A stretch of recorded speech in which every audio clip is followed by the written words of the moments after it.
Yesterday I was talking about human high, and that God created high, the human high. It cannot be evolved. Nothing about us evolve. No life on earth evolve. There is no pre-biology. There's just biology. There is no pre-biological molecules that was there and then they just group together by some mysterious means, come together and form a living organism. There's no such thing. These are just preposterous assumptions, or just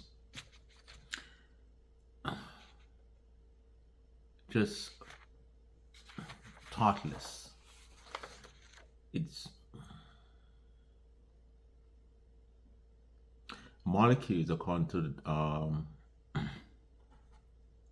James Storr. Uh, they don't care about life. They have no drive. They have no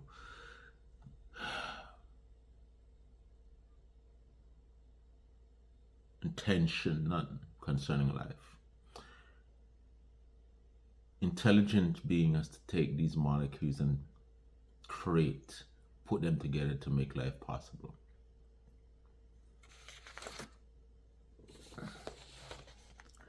You know, there's a lot could be said when it comes on to the creation of God and people, human being,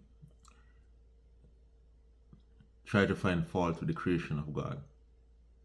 Now we understand very carefully that the world was terribly affected by sin, and so things don't function how God intended them to function, because God cursed the creation. The whole creation is groaning, longing to be delivered from this condemnation, this curse that is brought upon it by God because of us. We are the one who take down creation, man.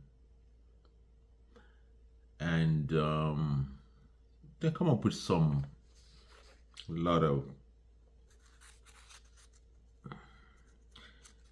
they come up with ideas about what they think is bad creation. They use it against God, that is not a perfectly designed. A lot of imperfection within the universe. They say even the human eye is not perfect. It's not bad design. They say they call it this theology. We have this teleology. We have telos. Telos, the goal of creation. The goal of creation. What is the goal of creation? The goal of creation is to glorify God, to bring glory to God.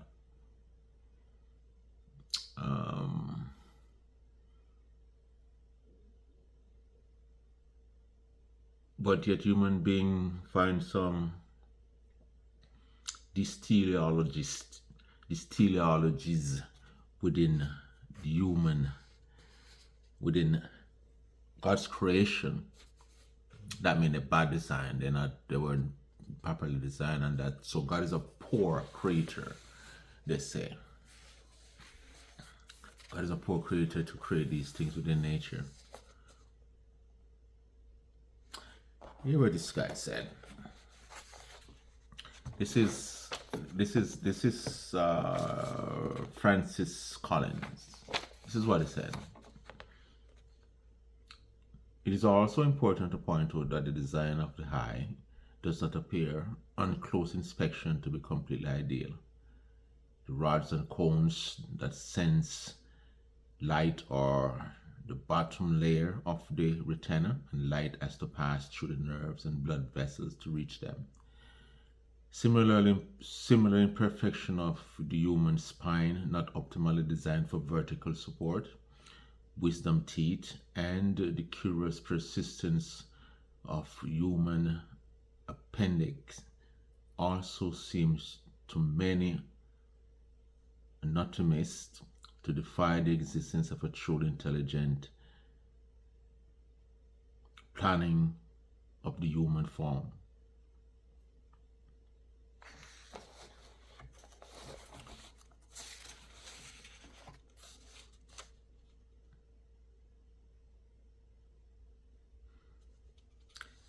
So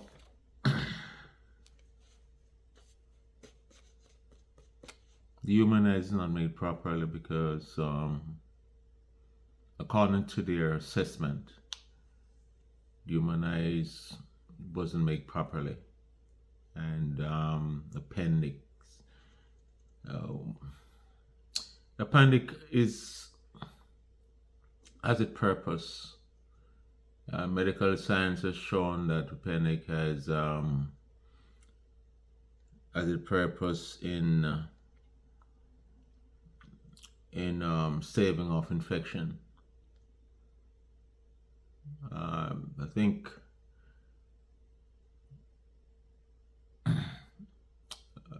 contains some good bug microbes down there to stave off infection.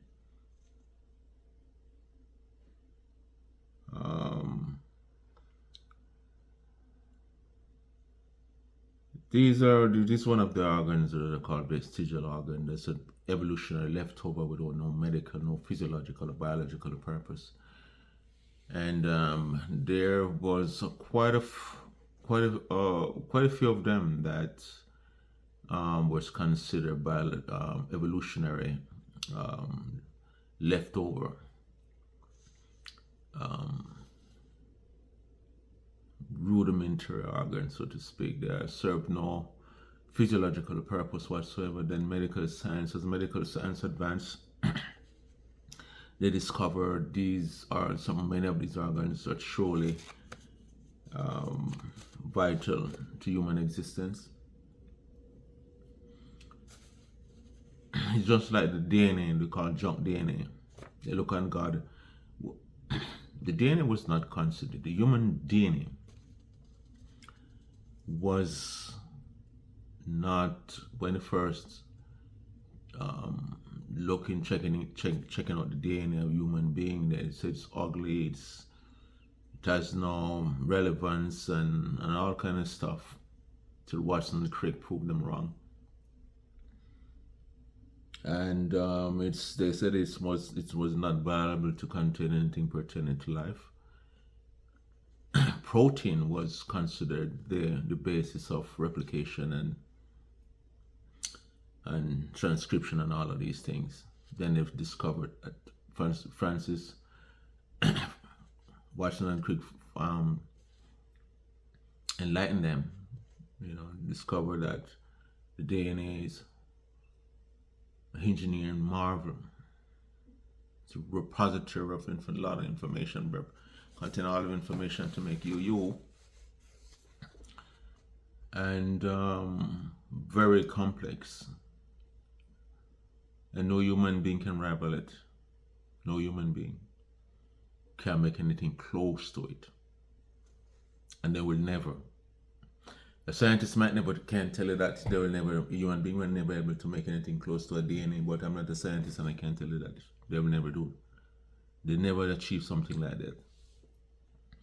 When we're talking about these things, we're talking about things that on a God level. These are God level business. It's a God level doings, not human being. Human being will never create a human eye.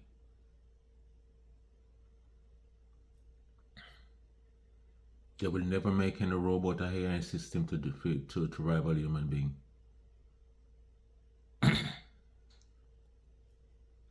Human being will never be able to create life, because life is more than materiality.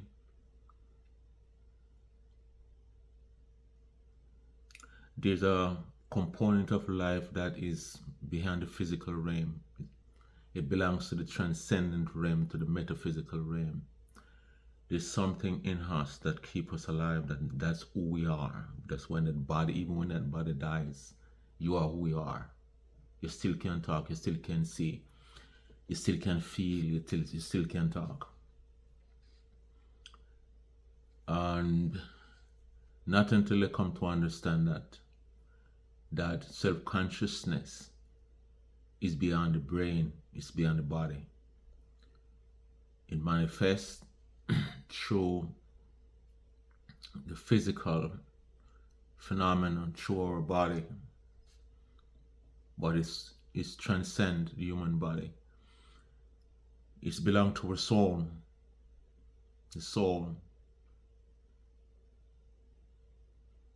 right? It's not any. It has nothing to do with any quantum mechanic or quantum biology or some kind of operation, quantum operation within the brain. And everybody want to somehow link the consciousness to some aspect of our brain. And epiphenomenalism, the brain give rise to the mind. Instead of the mind, you have the mind and you have the brain, and both work in conjunction with each other. When you die, the mind does not. The brain die, but the mind doesn't die. And these are highly metaphysical and philosophical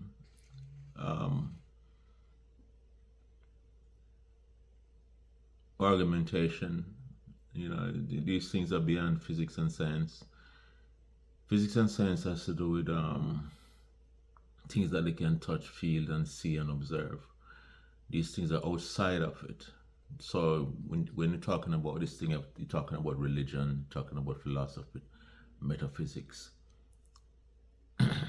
Even the ontology of self-consciousness, the ontology of the soul, is beyond physical science. Physical science can know that there's something more than the human body, but they cannot put their microscopic fingers on it. They can't handle it, they can't manipulate it, they can't touch it. They have a mathematical formula for it. The audacity and the hubris in which these scientists think that the human eye was not created properly, and the human body itself isn't created properly. With spine,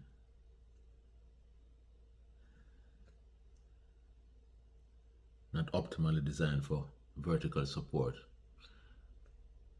Who on earth give these men these kind of hubris to criticize things that they can't make? They cannot make anything that they criticize about God's design. Nothing. Tell them to make a human eye, they don't know where to start. But they criticize it. You can't stop criticizing something that you can come up with a better option. Something much better than it. Create something better than the human eye. And let's see. Create something more superior than me and you, than the human being. Create something that can really rival us, equal us, or even more advanced than us. Do it. I challenge you. You have these AI systems that they're making will never achieve, never come close to what a human being is, because we have something in us that you cannot put in those AI systems. Self-consciousness, the soul. That's the life of the body. That's you. When this body if somebody should shot you or stab you, the body dies, but they cannot kill the soul. They cannot kill self-consciousness. It's beyond physical mortality. You can't shoot it, you can't stab it, you can't bomb it up, you can't do anything to it, but you can destroy this body. That how's it? Not that the interaction, causal interaction, The interaction between the body and the soul and self-consciousness is fundamentally complex and intricate, and none of us will be able to explain it. But when the body reaches to a certain point in which it cannot sustain itself, the soul have to leave it. You know, that's what death is all about. You get hurt to a degree, the soul has to just, you have to leave it. But you as a person still exists. You're an enduring self, right? You're an enduring self that exists beyond the death of your body. That's a Christian theology. And but so you have some science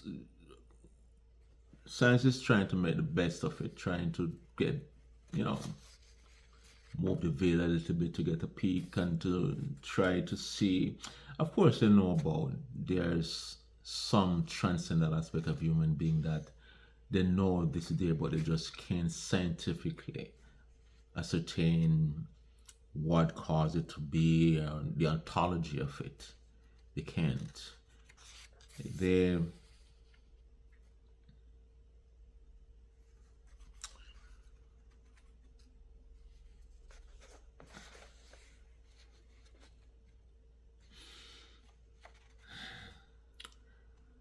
you know, God, several of the medical problem we face in our society today, that we have medical technology can cure, can treat, and can sustain us for a long time, did not exist in the time of Jesus or way back in those times. For the first, second, third, fourth century, never existed. Jesus healed people, prophet healed people back then. Elijah, Elisha, you know, Jesus came on the scene and the past and wiped out many diseases, you know, and today you have many people trying to duplicate these miraculous feat that apostles and Jesus perform, and none of them can. It doesn't matter what you see on YouTube and out there. No, there's no one person that can heal anyone. God still heals, but there's no one healer somewhere in New York, Jamaica, Trinidad, England, where you can go to heal you of any diseases. None. So stop wasting money going to these healing crusades. Put on the money and go to the doctor to pay a medical bill and buy and buy drugs. Buy some good food and heat. Do save your money. Don't send for any prayer cloth. Don't send for any water from pristine, pure water from Russia or any part of the world. No physical paraphernalia, no physical object to lay nowhere in your head, your back, your chest, your belly, your hand, nowhere. If you belong to a church, call a pastor, call the church for prayer meeting, ask a brother or sister to pray. You pray for yourself and ask brother or sister to pray for you. You know, let God will be done. If it's God will, He will restore you. If it's not, He will call you home. God has given mankind the capability to develop technology to cure and treat a lot of stuff. You know, a lot of tough stuff that will take our eyesight. We have the technology to prevent that. A lot of stuff that will kill us. We have the technology.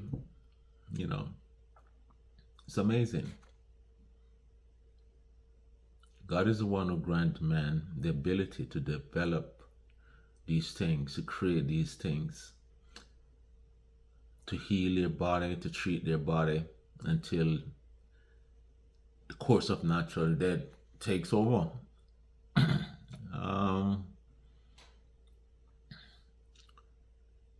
So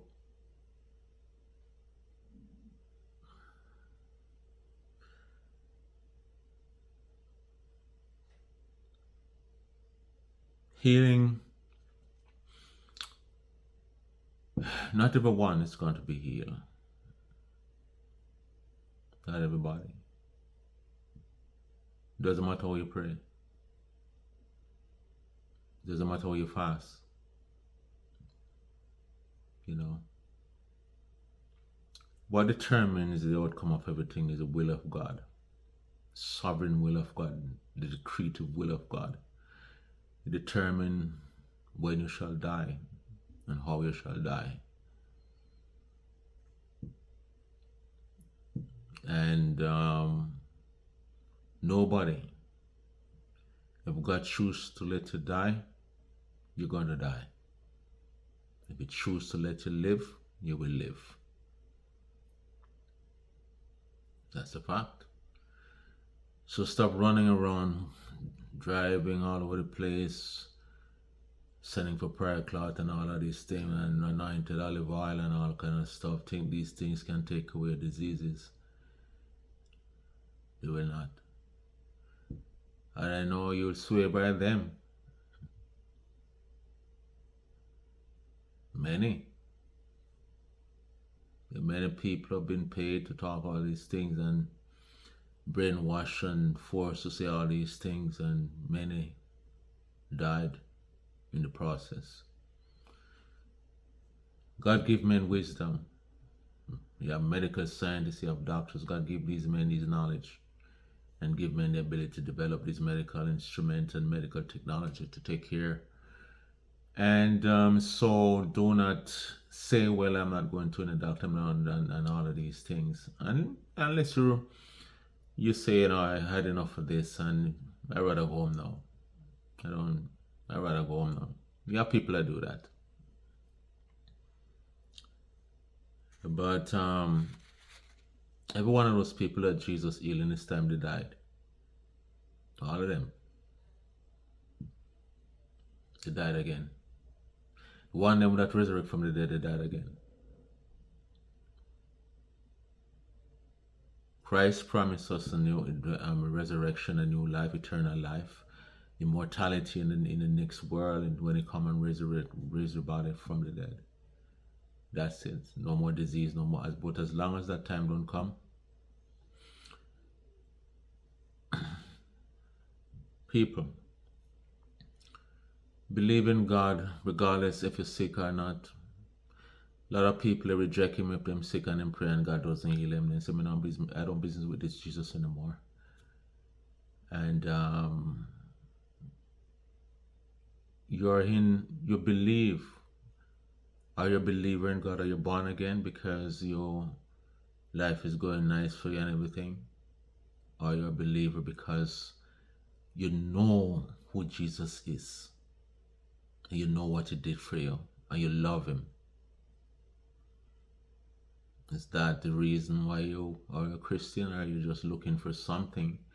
Because many of these people is looking for something from God. They're looking for some blessing, material things and stuff like that, but they don't really want Jesus. They really want Jesus. Time is critical. You never know when you shall die, but people live and go on like it's no big deal. It should be. It's critical what you do with Jesus right now. Then you never know. A lot of people die unexpectedly. And there is no redemption in the grave. That's it. Take this thing very seriously, man. And keep the faith and be strong. Don't get caught up in this whole charade and mockery you see in the churches that bring disgrace to the name of Christ. And people capitulating to various doctrines of demons and devil. Things that are not Christians and not of Christian. They live these things and practice these things. No.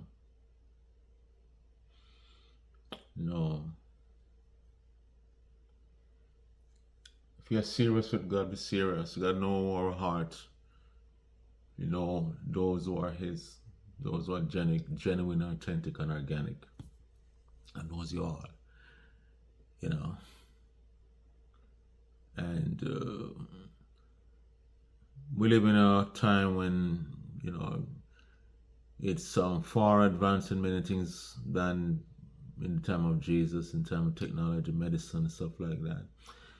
And a lot of, scientists and all of these type of people, physicists. And I don't know why people, when they find themselves in those level of education or scholarship, they think somehow they're superior to other people. Why man loved to put themselves above the level in which they were not meant to be. And so they think they are the judge of God and the things of God. And why is it that a scientist always think that to be a scientist is almost sufficient and necessary for him not to believe in God and believe in spiritual thing and religious thing? Why? Where get these kind of preconditions from? And being a scientist, we don't deal with spiritual things. We don't have to deal with spiritual things. A lot of things around you can't even explain. And so to stop the foolishness, man. You have to know your thought work, thought process work. There are a lot of things that happen around us that defy scientific explanation. And you know within yourself that there's a higher being than you. Because the Bible tells us that they suppress the truth and unrighteousness. Why do you think the world is like this? It's a suppression of the truth and unrighteousness, because all of the chaos and the wickedness and perversion we're certain in the world today. There's nothing that you have, human being. You have nothing. You hold nothing. Remember that. You can hold and you hold on to this present world, your money and all of these things, and your reputation, and you hold on to everything where you can. And all you do is just one little change within the protein of your body, or in the cellular structure of your body. One little change in the brain neuron, in the matrix of your brain. Any little changes within the biochemistry, neurology, you name it, can take you out. Why do we think because we have so much, we have a good education and we have a little money, why do we always believe that we're better than people? Why? Human being, mortal man. Why do we always think that? Every one of us has to learn something from someone. We don't know everything. I don't care if you have a PhD in biophysics. There are a lot of things you don't know, and somebody have to teach you. And a lot of things with them teach you are not even truth. Because knowledge change. A lot of things that the doctors in the 60s, 50s, and 70s learn, modern science prove them wrong. You have to relearn, learn new things. There's nothing that we have, man. We have nothing, man. Everything that we own belongs to God. Everything. You yourself. The oxygen in the lungs. The lungs itself. The air that you breathe. The sound that you make. The vocal sound when you laugh, when you talk. snoring at night. You have the ability to get up, capacity to even pass gas, to burp, sing. What do you have? What do we have? All of the little body quirks that we have. What do we have? We have nothing. So be yourself and humble yourself. Bring down yourself before God bring you down. Lower yourself. Because when you elevate yourself, you have a distortion of who you really is. You have a misconception of who you really is. So lower yourself, man. You have nothing. We have nothing. The Bible tells us that we came in this world naked. Coming here with nothing. Coming here as a little child. All the people was created as adults. It's Adam and Eve. Every other human being came in this world as an infant. Helpless. Have to be trained and nurtured and enculturated.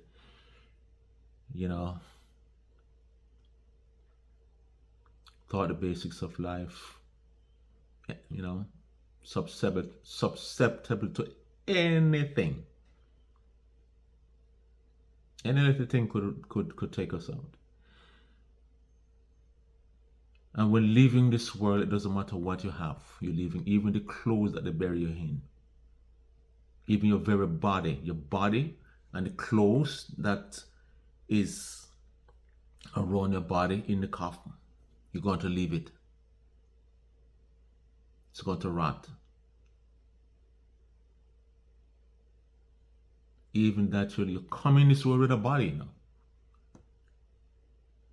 You come in this world with a body. You come in this world naked too. And you live the same way. You live even in a different way to when you check it out, because you're leaving your body behind. Paul calls it, so when you're disembodied, or when you're without a body, you're naked.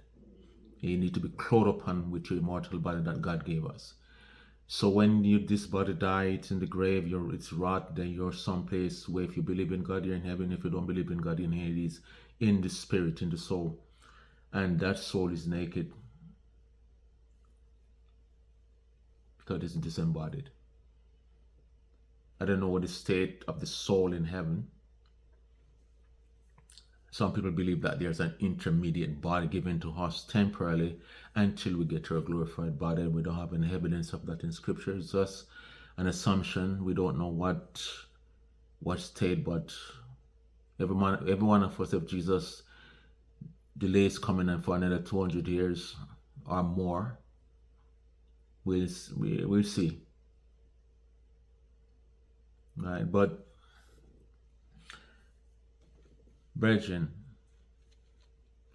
we're given all these wonderful things about us. We have eyes to see, we can taste, we can talk, we can chew our food, we can laugh.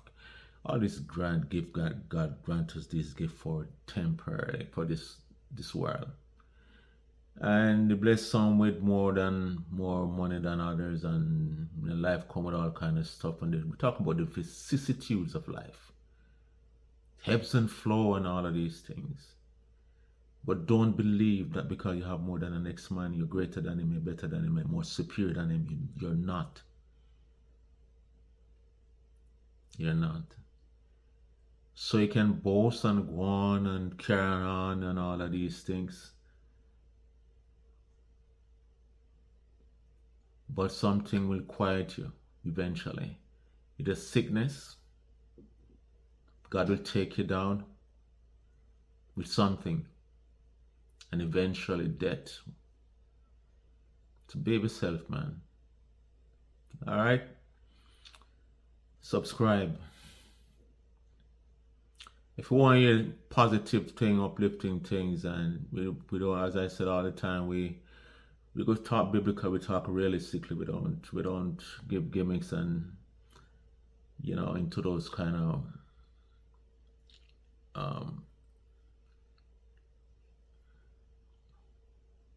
apishness you see in the church and all this fooleries. We don't I don't deal with those kind of stuff. We come to the Bible, we deal with the Bible on a grammatical historical basis. We talk real, we deal with things real. So if you want to hear something, if you want to hear things like these, then just tune in, subscribe. Take nothing for you to subscribe and to listening, and you know that's all it is, man. But if you're a Christian, be humble. Keep yourself humble. No prideful nothing, man. And if you're an unbeliever, still no prideful nothing, because it won't last, man. It won't last. Just be human, all of us. And if you have a little bit more than someone, if you can give, then so be it. But don't behave like you're better than anybody, because you have nothing really. None of us have anything. Everything that we have was alone to us, and we're going to leave it behind. And learn. We must learn from the past. The Egyptian, them buried dead with all kind of stuff. People buried dead people with all kind of stuff. If you go back there, you see everything. Can't carry it. What you do in this life, where you say about people, where you treat people, those things will follow you on. Because God is going to judge you. Alright? So peace, respect,